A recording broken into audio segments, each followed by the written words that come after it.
고난주간 수요일 아침 기도회를 주학에 맞추어서 묵상기도 드림으로 시작하겠습니다.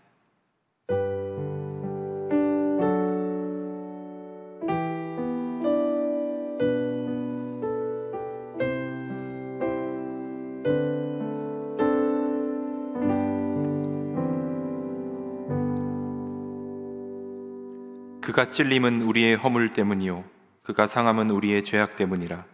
그가 징계를 받음으로 우리는 평화를 누리고 그가 채찍에 맞음으로 우리는 나음을 받았도다. 우리는 다 양 같아서 그릇 행하여 각기 제 길로 갔거늘 여호와께서는 우리 모두의 죄악을 그에게 담당시키셨도다. 아멘. 하나님, 고난주간 셋째 날 하루를 시작합니다. 오늘 우리에게 주어진 이 하루의 삶을 감사함으로 보내게 하시고 그리스도께서 우리를 향하여 당하신 그 고난의 의미를 깊이 생각하는 하루의 시간 되도록 인도하여 주시옵소서. 감사합니다. 예수님의 이름으로 기도합니다. 아멘. 찬송가 149장 찬송하겠습니다.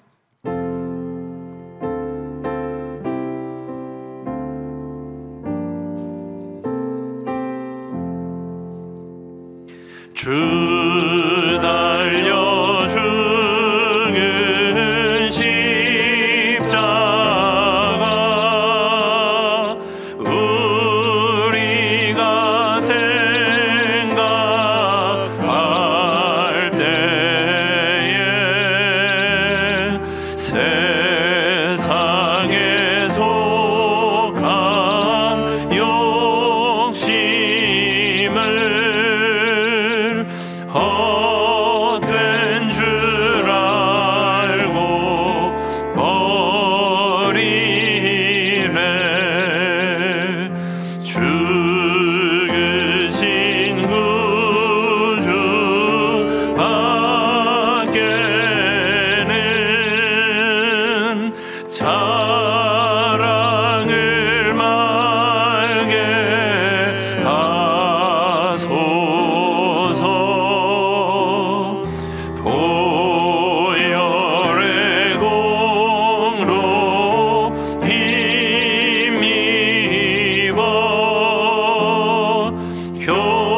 교만한 마음을 버리네. 못 박힌 손발 보니 근접이 나타내셨네.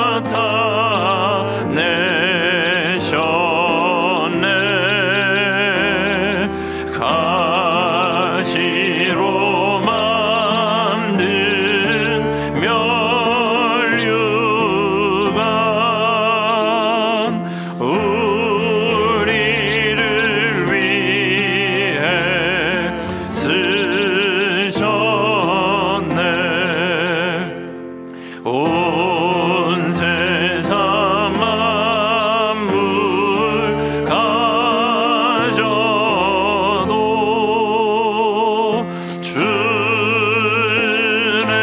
못 따라감겠네.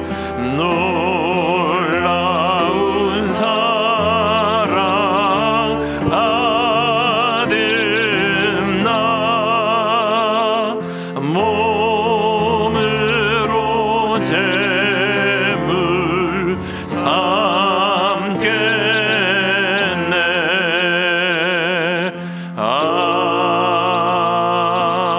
아멘. 오늘 우리에게 주시는 하나님 말씀은 누가복음 21장 25절부터 36절까지의 말씀입니다. 누가복음 21장 25절부터 36절까지의 말씀을 제가 봉독해 드리겠습니다. 1월 성신에는 징조가 있겠고 땅에서는 민족들이 바다와 파도의 성난 소리로 인하여 혼란한 중에 곤고하리라. 사람들이 세상에 임할 일을 생각하고 무서워함으로 기절하리니 이는 하늘의 권능들이 흔들리겠음이라. 그때의 사람들이 인자가 구름을 타고 능력과 큰 영광으로 오는 것을 보리라. 이런 일이 되기를 시작하거든 일어나 머리를 들라 너희 속량이 가까웠느니라 하시더라. 이에 비유로 이르시되 무화과 나무와 모든 나무를 보라. 싹이 나면 너희가 보고 여름이 가까운 줄을 자연히 아나니 이와 같이 너희가 이런 일이 일어나는 것을 보거든 하나님의 나라가 가까이 온 줄을 알라. 내가 진실로 너희에게 말하노니 이 세대가 지나가기 전에 모든 일이 다 이루어지리라. 천지는 없어지겠으나 내 말은 없어지지 아니하리라. 너희는 스스로 조심하라. 그렇지 않으면 방탕함과 술취함과 생활의 염려로 마음이 둔하여지고 뜻밖의 그 날이 덫과 같이 너희에게 임하리라. 이 날은 온 지구상에 거하는 모든 사람에게 임하리라. 이러므로 너희는 장차 올 이 모든 일을 능히 피하고 인자 앞에 서도록 항상 기도하며 깨어 있으라 하시니라. 아멘. 말씀 위에서 함께 기도하겠습니다. 하나님, 참 감사합니다. 오늘 또 이 아침에 저희들에게 귀한 말씀으로 인도하여 주셔서 감사를 드립니다. 하나님, 이 말씀이 오늘 우리에게 주시는, 나에게 주시는 말씀으로 받아들이게 하여 주시고 말씀 따라서 살아갈 수 있도록 함께하여 주시옵소서. 부족한 사람을 세우셨습니다. 인간의 모습 감추어 주시고 오직 진리의 말씀만을 선포할 수 있도록 성령 하나님 주장하여 주시옵소서. 감사하며 예수님의 이름으로 기도합니다. 아멘. 네, 오늘 우리가 함께 읽은 본문 말씀은 특별히 이제 누가복음 전체를 통틀어서 정말 그 해석하기 까다로운 부분 중에 하나라고 할 수가 있습니다. 왜냐하면 오늘 우리가 읽은 이 본문 25절부터 소위 말해서 예수님의 그 다시 오심의 재림의 징조라고 이렇게 생각할 만한 그런 내용들이 등장을 하고 있기 때문입니다. 그런데 누가복음 21장의 모든 단락은 예루살렘 성전 파괴에 관련된 예언이라고 할 수 있습니다. 먼저 요 말씀 바로 앞에 있는 20절과 24절의 말씀을 이해를 돕기 위해서 설명을 드리겠습니다. 이때 이제 20절부터 24절 말씀은 예루살렘에 임할 그 화와 제자들의 대처 요령을 이제 언급을 하고 있고요. 25절부터 우리가 읽은 28절 말씀은 인자의 임함에 대해서 이렇게 말씀을 합니다. 그런데 제가 앞서서 말씀드렸듯이 누가는 21장 5절부터 19절까지에 해당되는 말씀에서 예루살렘 성전 파괴에 앞서서 일어날 사건들 그리고 광범위한 박해에 대한 예고를 하고 있습니다. 예수님은 성전 파괴 사건에 앞서서 먼저 어떤 현상들이 나타날 것이냐, 거짓 메시아가 출현할 것이고 세계적인 정세가 불안하게 될 것이고 지구상의 많은 자연재해들 그리고 천상의 놀라운 현상들이 나타나게 될 것임을 분명하게 말씀을 하셨습니다. 그리고 그런 일이 발생할 때 대처 요령은 어떻게 하라는 것입니까? 흔들리지 말라라는 것입니다. 두려워하지 말라라는 것입니다. 그리고 미혹도 받지 말아야 한다라고 그렇게 분명하게 말씀해 주셨습니다. 실제로 역사적으로 볼 때 예루살렘 성전이 마지막으로 파괴된 AD 70년경의 그 사건 무렵에 보면 팔레스타인 주변에 다양한 자신이 메시아다라고 이렇게 사칭하는 인물들이 많이 출현을 했다라는 것입니다. 여러분, 오늘 이 성전 파괴 사건이 우리에게 주시는 말씀이 뭡니까? 그것은 흔들리지 말아야 한다라는 것입니다. 여전히 우리는 어떻습니까? 미혹받기가 쉽고 또 그 상황을 바라보면서 두려워할 수 있기 때문입니다. 오늘 그래서 우리들에게도 여전히 미혹받을 수 있는 것들과 또 나타난 현상을 통한 두려움을 이용해서 이 마지막 때를 살아가는 성도들을 흔들려고 하고 있습니다. 그러므로 이 종말의 때가 다가올수록 더욱 필요한 것은 우리의 중심을 지키는 것이 중요한 것입니다. 마지막 때에 주님은 어떠한 징조도 없이 호련히 임하실 것이다 라고 그렇게 말씀하셨습니다. 아무도 그 때와 시기를 알 수 없다. 오직 아버지께서만이 아신다라고 그렇게 분명하게 말씀하셨기 때문입니다. 그렇기 때문에 우리가 이 마지막 날 주의 오심을 대처하는 가장 확실한 방법이 어떤 것이겠습니까? 그것은 우리에게 주어진 평상시 같은 매일매일의 삶에서 최선을 다해서 살아가는 것이 중요하다라는 것입니다. 그래서 오늘 우리에게 주어진 일들을 정말 주님 앞에서 행하는 것처럼 성실하게 이루며 살아가는 그 자세가 무엇보다 중요한 때라고 할 수 있습니다. 이어서 오늘 우리가 읽은 본문에는 구체적으로 어떻게 예루살렘 성전이 파괴될 것인지에 대한 그 내용과 또 그 상황에서 제자들이 어떻게 대처해야 하는지에 대해서 아주 구체적으로 묘사를 하고 있습니다. 한마디로 그 내용은 무엇입니까? 군사들에 의해서 예루살렘은 포위가 될 것이다라는 겁니다. 그리고 그것은 곧 예루살렘의 멸망을 의미하는 겁니다. 21절에 보면 제자들의 그 대처 요령이 소개되고 있는데, 예루살렘 성전이 군대에 의해서 포위되는 것을 보면 어떻게 해야 됩니까?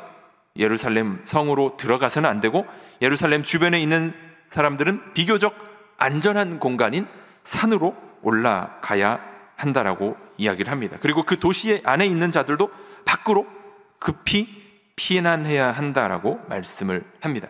이어서 22절과 24절에서 이 모든 것이 하나님의 징벌로 인한 결과라는 것을 거듭해서 강조를 하고 있습니다. 그리고 이런 징벌이 시행되는 때는 위험에 가장 쉽게 노출될 수밖에 없는 아이벤 여인들과 젖먹이는 어머니들에게 화가 먼저 임할 것이다 라는 것입니다. 왜 그렇습니까? 하나님의 징벌이라는 것은 약자들도 예외가 되지 않기 때문이라는 겁니다. 그리고 24절은 더 이상 하나님의 백성의 역할을 더 이상 지속하지 못할 것이다 라고 이렇게 이야기를 하는데, 왜냐하면 이제 성전이 파괴되어 버리고 백성들은 살육당하게 되면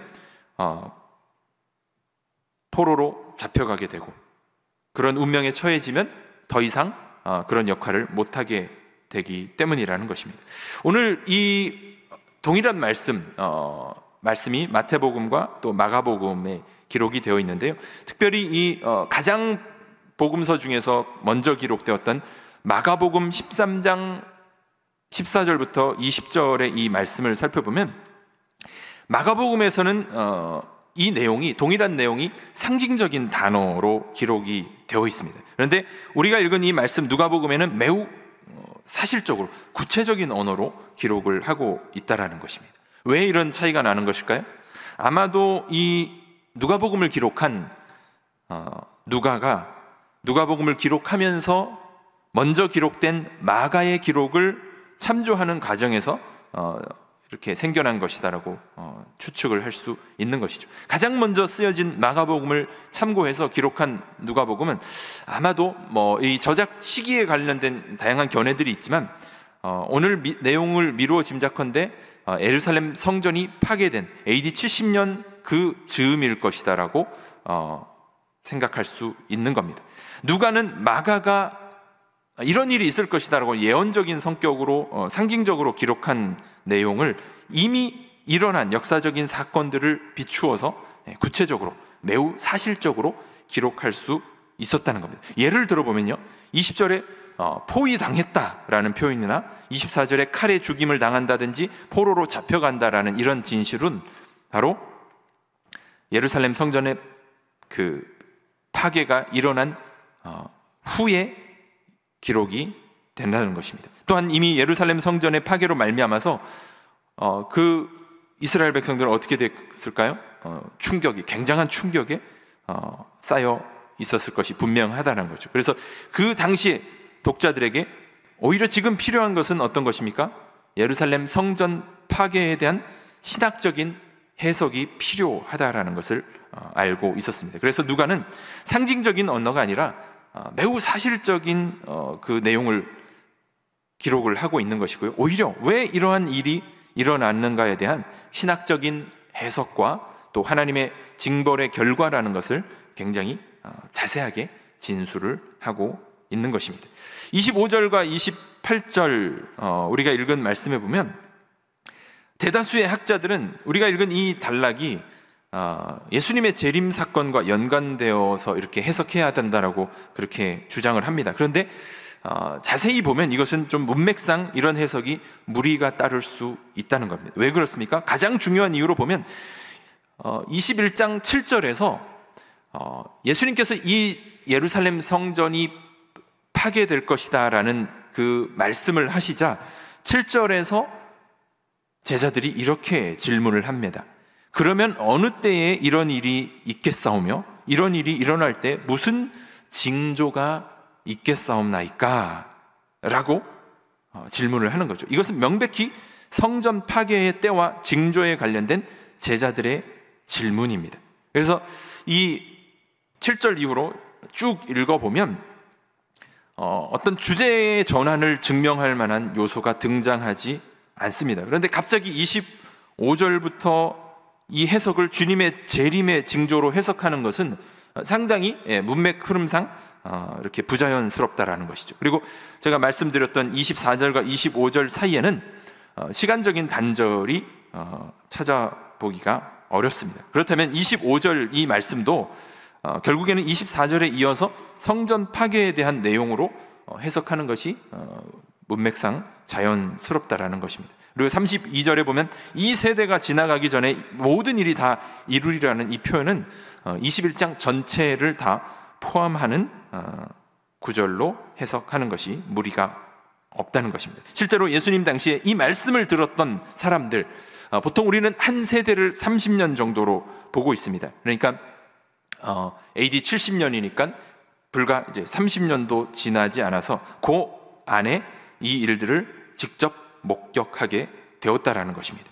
누가복음 12장에 보면 누가는 세상의 끝이 아무 징조도 없이 갑자기 임한다고 했는데, 만약 이 현상들을 세상의 끝의 징조로 해석을 하게 되면 이것은 자기 모순에 빠지게 된다라는 것이죠. 그렇다면 우리가 읽은 이 25절부터 28절까지의 구절을 어떻게 그럼 해석해야 보다 이제 성경에 부합한 해석이 될 수 있을까요? 앞서서 언급했던 것처럼 성경을 가장 자연스럽게 해석하는 것은 문맥에 비추어서 해석을 하는 겁니다. 그리고 성경을 성경으로 해석하라는 것처럼 신약의 내용은 구약에 비추어서 해석하는 것이 중요하다라는 것이죠.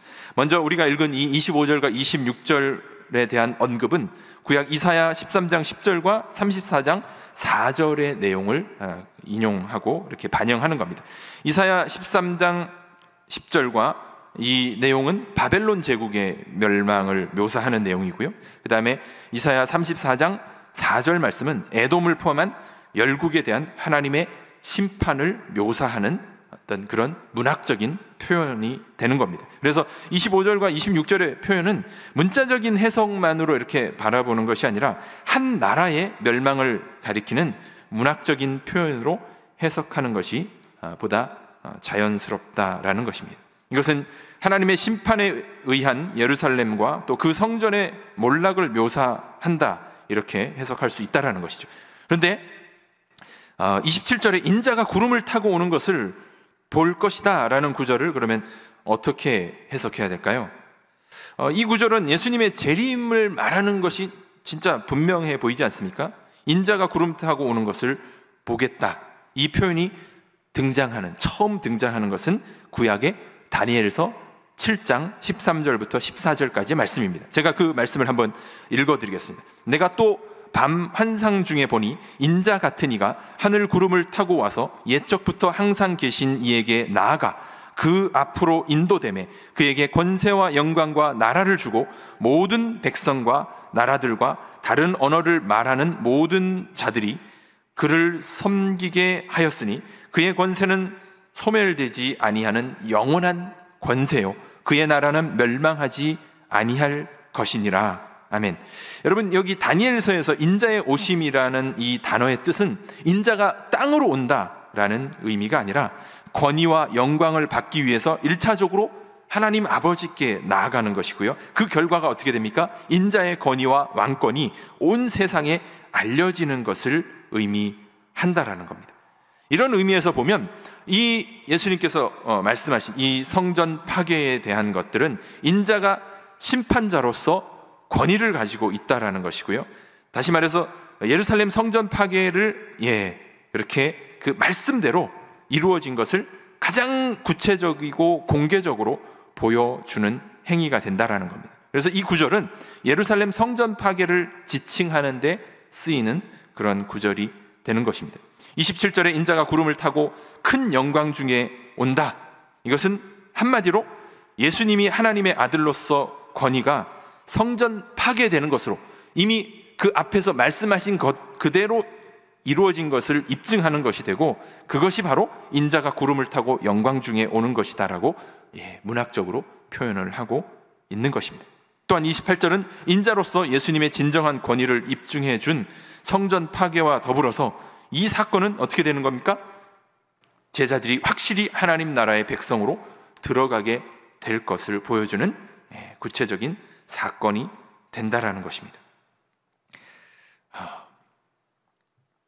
그래서 뭐라고 얘기를 합니까? 고개를 당당하게 들라는 것입니다. 다시 말해서 성전 파괴는 제자들에게는 역으로 그들이 하나님 나라의 택하신 백성이라는 것을 보여주는 하나의 그 표지가 될 것이다라는 뜻입니다. 왜냐하면 누가는 앞에서 마지막에는 종말론적인 반전이 일어나게 된다라는 것을 계속해서 강조를 해왔기 때문이고요. 그것을 보여주는 대표적인 사건이 바로 성전 파괴가 될 것이다라는 것이죠. 또한 이 성전 파괴는 예수님을 대적하는 자들, 그들의 최후가 어떤 것인지를 보여주는 징벌적인 사건의 의미도 가지고 있습니다.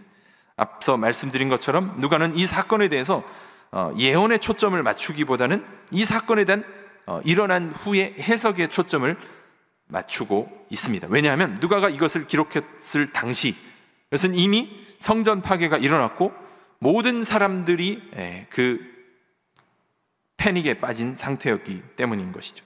그러므로 이 사건을 신학적으로 잘 해석해서 이 성경을 읽는 독자들에게 교훈을 남겨줄 상황이 되었던 것입니다. 예수 그리스도를 대적하는 자들에게는 이것은 엄중한 경고의 말씀이 되는 겁니다. 다시 말해서 예수님이 살아생전에 경고했던 것이 불과 한 세대 만에 실제적으로 일어나게 됨으로써 그들에게는 진정으로 예수 그리스도의 말씀에 대적하는 자들의 최후가 어떻게 될 것인지를 실제적으로 보여주는 사건이 되는 것입니다. 예수 그리스도의 재림의 때에도 동일한 일이 일어날 것입니다. 그러므로 오늘을 살아가는 우리 성도들은 이 사건을 통해서 중요한 교훈을 얻어야 하는 것이죠. 지금은 여러분 우리에게 기회의 때입니다. 좋은 경고로 받아들이는 자에게는 이것은 지혜의 말씀이 되는 것입니다. 실제로 발생하기 전에 미리 조심하고 또 회개하고 돌이키는 지혜가 우리에게 필요한 것입니다. 만약 그렇게 되지 않으면 우리도 성전 파괴와 같은 엄청난 그 결과를 맞이하게 될 수도 있다는 것입니다. 또한 이 성전 파괴는 역으로 생각하면 하나님의 택하신 백성들에게는 마지막에 이런 종말론적인 반전이 반드시 일어날 것이다라는 희망을 미리 보여주는 사건이기도 하다는 것이죠. 예수님께서는 앞선 여러 복음서에서 마지막 때의 징조들에 대해서 우리에게 설명을 하셨는데 그 말씀을 받아들이는, 미리 알고 있는 우리 성도들에게는 그것이 심판의 말씀이 아니라 우리에게 지혜를 가져다주는 그런 말씀이 된다라는 것입니다. 여러분, 이것이 왜 반전입니까? 그렇게 그 당시에 난공불락의 성, 그토록 화려했던 성전, 절대로 무너질 것 같지 않던 이 성전이 주님의 말씀대로 한 세대가 지난 후에 완전히 파괴되었습니다.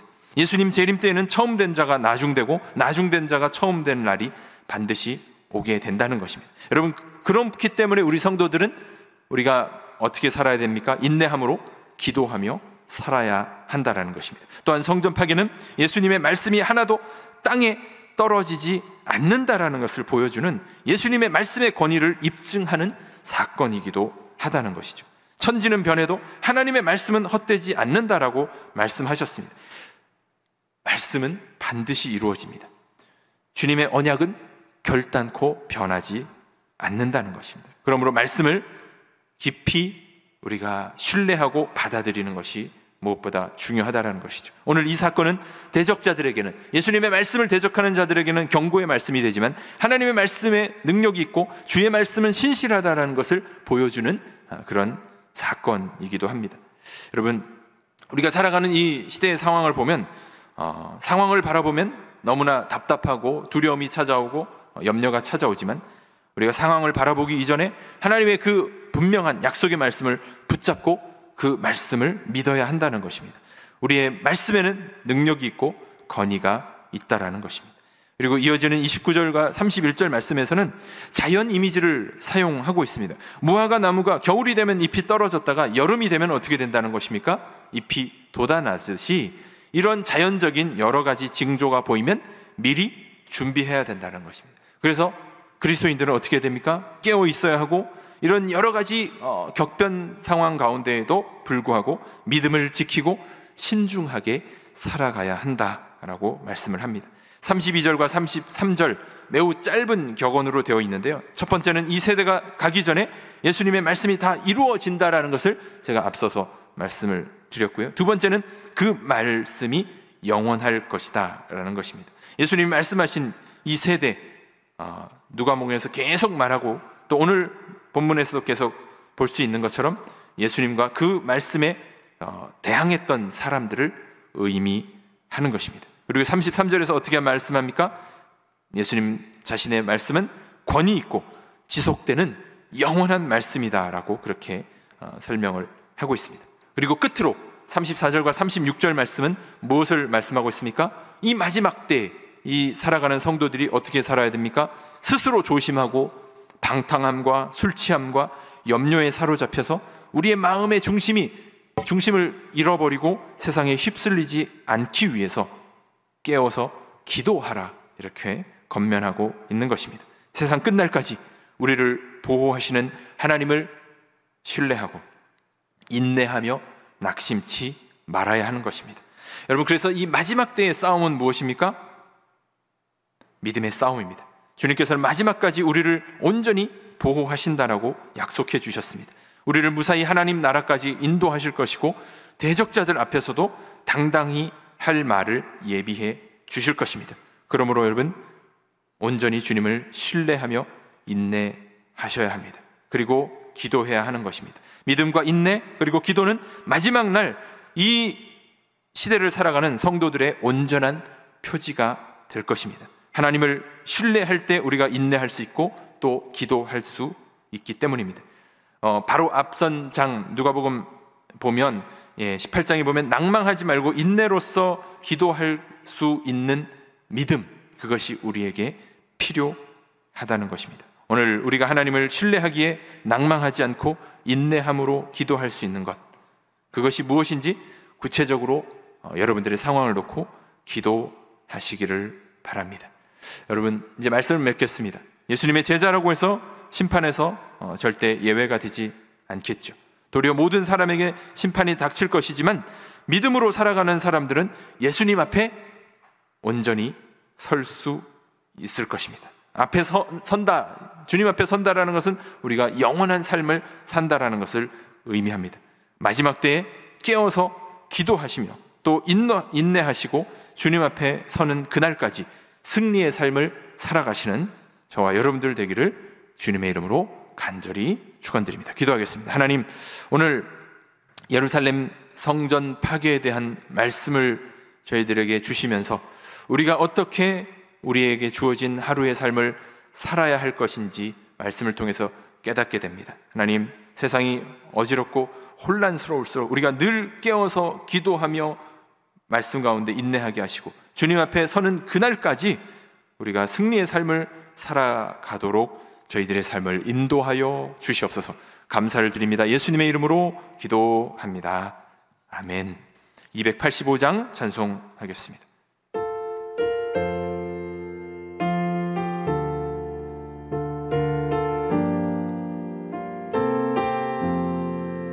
주의 말씀 받은 그날 참 기쁘고 복되도다. 이 기쁜 마음 못 이겨서 온 세상에 저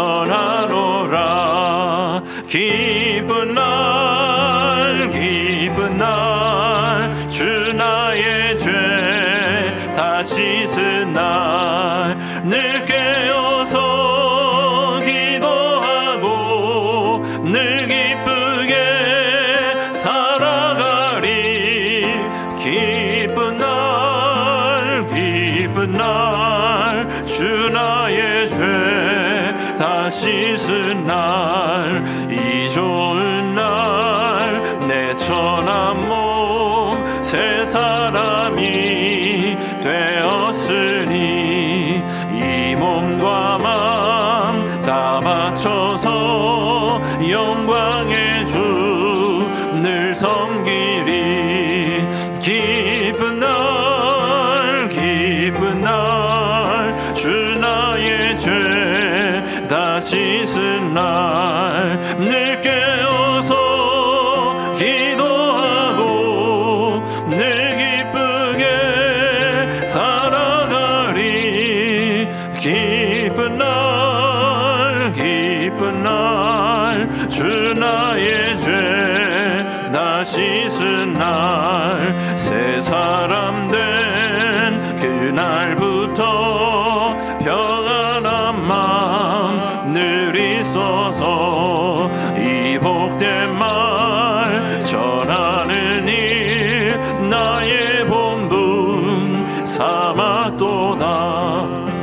기쁜 날, 기쁜 날, 주 나의 죄 다 씻은 날, 늘 깨어서 기도하고 늘 기쁘게 살아가리. 기쁜 날, 기쁜 날, 제자의 죄 다 씻은 날. 아멘. 이제는 우리 주 예수 그리스도의 은혜와 하나님 아버지의 사랑하심과 성령의 교제하심이 늘 깨어 기도하며 주의 오심을 준비하며 살아가기로 다짐하는 산상의 모든 지체들 가운데 이제로부터 영원까지 함께 있을지어다. 아멘.